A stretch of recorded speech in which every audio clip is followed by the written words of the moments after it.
Get in here, get in here, get in here, y'all. Like when I tell you your girl got the tea of today, and I'm gonna lay this out for you in such a manner so that everybody understands the timeline and we can actually see the different charges that are being presented against Diddy. So if you see me glance away, I'm just looking at my notes. I'm still paying attention to y'all. But all right, Cassie takes the stand this morning at 9:30, and the prosecutors they ask her when did she meet Diddy. She responds back in 2004. She actually met Diddy when she was working with producer Ryan Leslie on some songs. She said that they conversed back and forth together.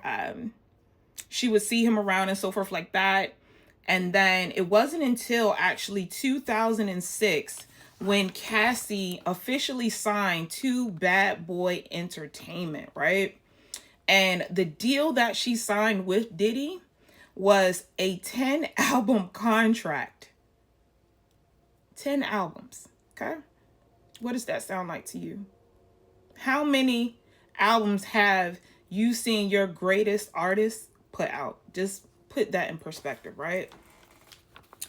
So Cassie goes on to explain how things ultimately changed once she signed. She said no album pretty much was released after 2006. It was all about control and being coerced by Diddy. She said she felt as though she signed a lifetime deal. The defense goes on to show her two different photographs. One is of Carrie Morgan. The other one is of Kim Porter. She goes on to talk about a story of her 21st birthday, which took place in Las Vegas. And that was where she stated that Diddy kissed her for the first time. And she fled back to the hotel where Carrie was, her friend, and she told her about it. She said later on in 2006, she went to visit Diddy in New York City. She did not meet him at his condo because it was currently being renovated. However, they met at the Trump Hotel. She said Diddy introduced her to OX.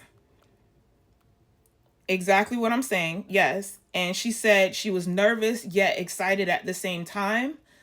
The prosecutors went on to show how ultimately Diddy was moving to groom Cassie at this time. Because, I mean, she had never done OX before or anything of that nature. She said every time, like if she did not talk to him within a certain capacity, if she didn't come immediately when asked, he would beat her up. She said if her head was down, she was being stomped on. That's literally what she said today. Can you imagine being 19 years old and being stomped on in the head? Like, make it make sense. So, right? So then we're moving on, right? Kind of fast. Carrie Morgan and Dallas Austin are mentioned in a trip where they went to Miami. She stated on that trip that was when she took a blue ecstasy pill. They called it Blue Dolphin X. The prosecutors asked her, was that her first time actually taking it? And she said no. She said she mistakenly took it before with Diddy by accident when it was given to her in a Gatorade. Cassie proceeded to also state that she thought they were in a monogamous relationship, and she quickly realized that that was not the case. She said that she lived by I have to watch my mouth and change my face, or otherwise he would get upset. This is not the first time that we've heard these same exact stories from multiple different other women corroborating exactly what she's saying. So, you heard what I just said. She had Blue Dolphin X put in a Gatorade, and that was how she was first introduced to it herself by Diddy. So then During that time, the prosecutors moved to ask her a question of, had she been to his homes? And she said yes. They proceeded to ask her if she knew the entire layouts of his home, and she said yes.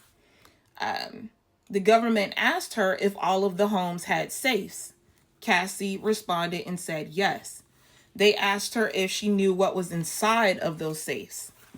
Cassie stated she saw cash, jewelry, cameras, videotapes, and guns, or pum-pums, my bad, y'all, in the safes in LA, Miami, New York, and the New Jersey home. Okay? The government also asked Cassie if she remembered an incident between Diddy and Suge Knight. The government asked her what happened. Cassie stated that her and Diddy were in LA for an FO. And I'll put what an FO is down in the comments so you guys will actually know what that is, so I won't have to say it, but it's been said in the media multiple different times.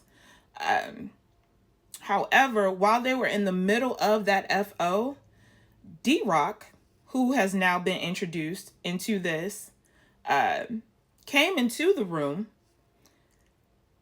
and told Diddy that Suge Knight had been spotted at a diner in downtown LA.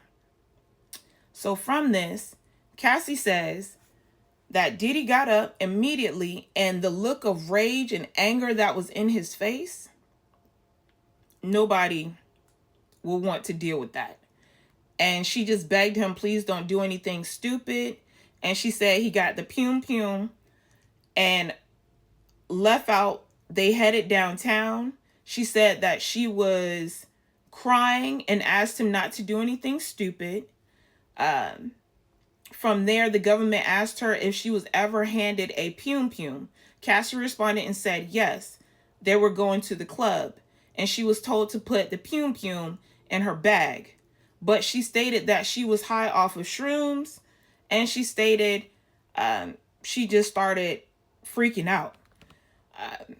She said the prosecutors asked her who was in the vehicle, and she stated 2 security guards and the driver, and Diddy was present along with herself. The prosecutors proceeded on to ask her if she moved with Diddy, and she stated yes. She moved with him to LA. He wanted to be closer to his kids. And at that time, she said that was when the control really started to develop, right? The prosecutors asked her who would she be in contact with. And she said he would send security to come and find her. And that consisted of David James, who was Diddy's personal assistant, along with Christina Coram, who she stated she called KK.